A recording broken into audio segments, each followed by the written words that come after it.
Bonjour à tous et bienvenue sur la chaîne Prof de français. Dans cette vidéo, nous allons découvrir ensemble le résumé du premier chapitre de l'œuvre La boîte à merveilles de l'écrivain marocain Ahmed Sfraoui.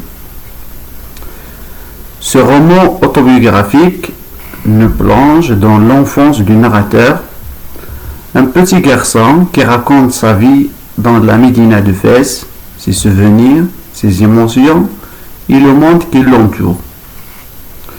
Dans ce premier chapitre, nous faisons connaissance avec le narrateur, son environnement et surtout sa fameuse boîte à merveilles, un objet très important pour lui. Alors, si vous voulez comprendre les idées principales de ce premier chapitre de façon simple et rapide, restez avec moi jusqu'à la fin de la vidéo. Le chapitre, bien sûr, c'est le premier chapitre. Les événements se passent pendant l'hiver. Les lieux évoqués dans ce chapitre sont Dar Chouafa, rez-de-chaussée, premier étage, deuxième étage, et nous avons le bain mort. Quels sont les personnages figurants dans ce premier chapitre?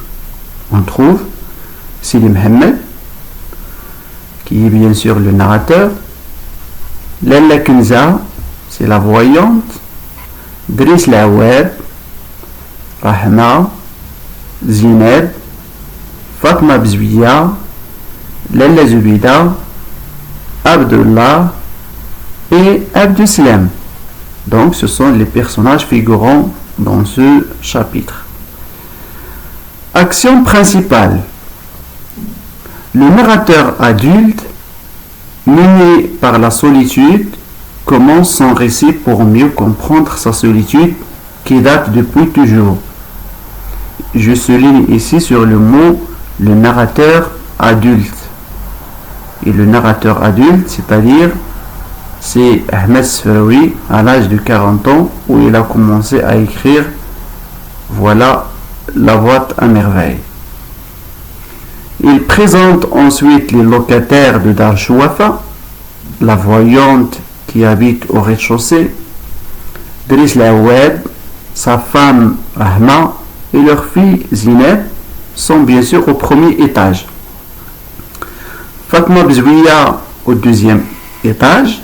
Je souligne ici que Fatma Bzouia partage le deuxième étage avec Sidi Mohamed, Lalla Zubida et Malem Abslam. Il évoque le souvenir du bain mort de sa boîte à merveilles où les objets qui s'y trouvent lui tiennent compagnie. Puis, il relate le souvenir d'une dispute entre sa mère et Rahma. Et donc ici se termine le premier chapitre. Quels sont les thèmes à traiter? Quels sont les thèmes à aborder dans ce chapitre? Le premier thème, la foi en l'avènement du jour dernier, le respect à l'égard des autres, l'identité culturelle, à savoir les genoux, la chouafa, le bain mort, la superstition, tout ça ce sont bien sûr des thèmes à traiter dans ce premier chapitre. Je vais vous poser quelques questions de compréhension. Essayez de me répondre dans un petit commentaire sur ces questions. Voici quelques questions de compréhension. La première, qui est le narrateur de l'histoire? Deuxième, où se déroule l'histoire au début du chapitre? Troisième, comment le narrateur décrit-il sa solitude? Quatrième, quel objet aide le narrateur à oublier sa solitude? La cinquième, que contient la boîte à merveilles du narrateur? Question d'analyse. Pourquoi le narrateur aime-t-il sa boîte à merveilles? Comment le narrateur passe-t-il son temps lorsqu'il se sent seul? Que pouvons-nous comprendre sur la personnalité du narrateur dans ce chapitre? Question de réflexion. Pourquoi l'enfance est-elle importante dans ce roman? Et la dernière. Penses-tu que les souvenirs peuvent aider une personne à oublier la solitude? Pourquoi? Donc, mes chers élèves, essayez de répondre à ces questions une par une dans un petit commentaire bref et précis. J'attends vos réponses.